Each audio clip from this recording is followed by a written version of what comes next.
तो राज्य सरकार ने निर्णय लिया कि सभी प्रमंडलों में एक चिकित्सा महाविद्यालय की स्थापना हो।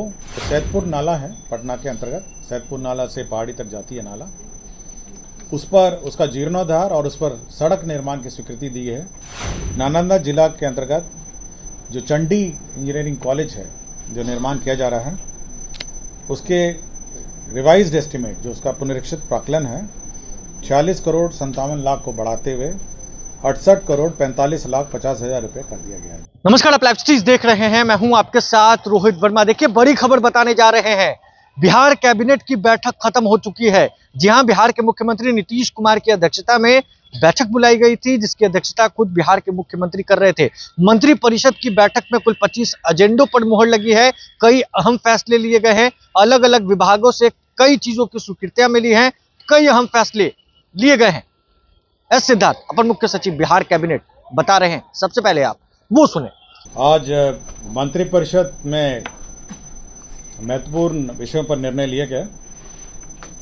सर्वप्रथम सहरसा में जिले में नए चिकित्सा महाविद्यालय में अस्पताल निर्माण की सैद्धांतिक स्वीकृति दी गई। तो सभी राज्य के सभी प्रमंडल में चिकित्सा महाविद्यालय हैं और केवल एक सहरसा था जहाँ पे ये चिकित्सा महाविद्यालय नहीं था। तो राज्य सरकार ने निर्णय लिया कि सभी प्रमंडलों में एक चिकित्सा महाविद्यालय की स्थापना हो और इस संबंध में माननीय मुख्यमंत्री जी की घोषणा भी 15 अगस्त को हुई थी और इसी के आलोक में सहरसा जिले में नए राजकीय चिकित्सा महाविद्यालय अस्पताल निर्माण की सैद्धांतिक स्वीकृति दी गई है। तो ये एक महत्वपूर्ण निर्णय है सहरसा और उस क्षेत्र के लोगों के लिए कि वहाँ अब एक राजकीय चिकित्सा महाविद्यालय में अस्पताल की स्वीकृति मिली है। इसके साथ साथ ये अनुसूचित जाति जनजाति के हम आपको प्राथमिकता के अनुसार बोलते हैं, तो इसलिए आपका ब्रेकिंग न्यूज़ के हिसाब से बोल रहा हूँ मैं। इसलिए अगर वैसे चलूँगा तो फिर मैं ब्रेकिंग न्यूज़ बोल रहा हूँ। तो 10 जो स्थानों पर अनुसूचित जाति जनजाति के कल्याण विभाग के डॉक्टर भीमराव अंबेडकर आवासीय विद्यालय स्वीकृत किए गए। यह 720 आसन के आवासीय विद्यालय हैं और इसके कुल प्राकृत राशि 46 करोड़ 7 लाख 97 हजार है। तो 10 स्थानों पर है। ये राजकीय स्कीम के अंतर्गत डॉक्टर भीमराव अंबेडकर आवासीय विद्यालय से प्रखंड से अंचल मसौड़ी में, प्रखंड से अंचल मसौड़ी पटना में, प्रखंड से अंचल अकबरपुर जिला नवादा में, प्रखंड से अंचल छातापुर जिला सुपौल में, प्रखंड से अंचल विभूतिपुर जिला समस्तीपुर में, प्रखंड से अंचल पटना सदर जिला पटना में, प्रखंड से अंचल फुलवारी शरीफ जिला पटना में, प्रखंड से अंचल टिकारी जिला गया में, प्रखंड से अंचल बहादुरपुर जिला दरभंगा में, प्रखंड से अंचल डोभी जिला गया में और प्रखंड से अंचल बेलागंज जिला गया में। मैं फिर से पढ़ दूं। ये है प्रखंड से अंचल मसौड़ी जिला पटना में आवासीय विद्यालय निर्माण की स्वीकृति दी गई। इसका स्थल भी चयन कर लिया गया है और अब भवन निर्माण इस पर होगा। पटना से संबंधित एक महत्वपूर्ण योजना की भी आज स्वीकृति दी गई है। इसमें जो आपको पता होगा, ये जो सैदपुर नाला है पटना के अंतर्गत, सैदपुर नाला से पहाड़ी तक जाती है नाला, उस पर उसका जीर्णोद्धार और उस पर सड़क निर्माण की स्वीकृति दी है। इसमें 259 करोड़ 81 लाख रुपए व्यय होंगे। ये आत्मनिर्भर बिहार 7 निश्चय 2 के अंतर्गत है। स्ट्रॉन्ग वाटर ड्रेनेज योजना अंतर्गत पटना शहर के सैदपुर नाला का जीर्णोद्धार 259 करोड़ 81 लाख रुपए की योजना कार्यान्वित की जाएगी। इसमें 2 तरफ सड़कें होंगी और सड़क के नीचे नाला का निर्माण होगा और ये सैदपुर से लेके ये पहाड़ी तक, ये जो सैदपुर नाला है उस पर अब सड़क निर्माण के पश्चात अब वाहन संचालन और वाहन संचालन की सुविधा भी वहाँ पे प्राप्त होगी। तो ये एक महत्वपूर्ण निर्णय है जो पटना शहर के लिए योजना स्वीकृत की गई। पटना मास्टर प्लान में भी अब एक संशोधन का निर्णय लिया गया है। इसमें जो पटना मास्टर प्लान में जो राष्ट्रीय उच्च पथ है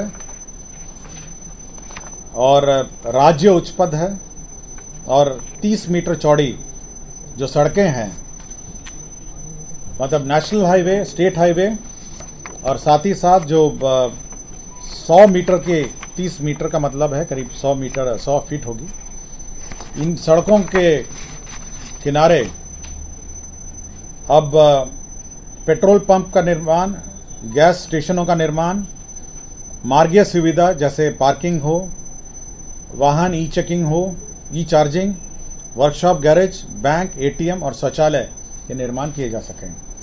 पहले केवल कमर्शियल जोन्स में ये अलाउड था। अब जो नेशनल हाईवेज हैं, स्टेट हाईवेज हैं और साथ ही साथ 30 मीटर चौड़ी सड़कें हैं, अब इस पर पेट्रोल पंप, गैस स्टेशन जो सीएनजी गैस स्टेशन हैं, मार्गीय सुविधा यथा पार्किंग की व्यवस्था, वाहन ई चार्जिंग स्टेशन हैं, वर्कशॉप, गैरेज, बैंक, एटीएम और शौचालय, जो भी आपको मार्ग संचालन में, मार्ग में जाने में जो सुविधा की आवश्यकता हुई, उसके लिए यह जो पटना मास्टर प्लान में यह जो अर्बन प्लानिंग एक्ट के अंतर्गत जो मास्टर प्लान निर्माण किया गया था, अब यह सुविधाएं अब आप यह निर्माण उस क्षेत्र में कर सकें।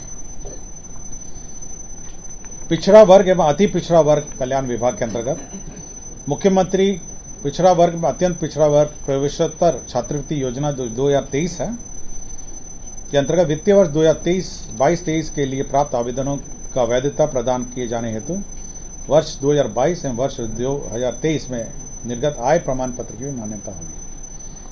तो यह है कि जो पुराने पिछले साल की जो आय प्रमाण पत्र है वो निर्गत नहीं होता है और उसकी मान्यता नहीं दी जाती है, इसलिए 2022 और 23 दोनों साल के आय प्रमाण पत्र की मान्यता अब मुख्यमंत्री पिछड़ा वर्ग एवं अत्यंत पिछड़ा वर्ग प्रवेशोत्तर छात्रवृत्ति योजना 2023 के लिए ये मान्य होगी।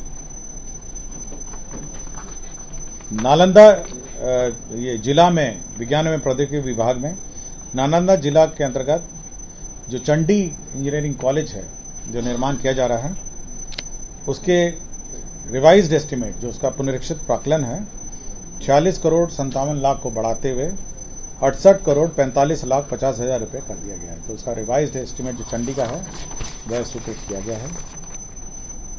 इसके साथ साथ शेखपुरा जिला में भी जो निर्माणाधीन जो राजकीय अभियंत्रण महाविद्यालय है उसका भी रिवाइज्ड एस्टिमेट 73 करोड़ 13 लाख को पुनरीक्षित करते 110 करोड़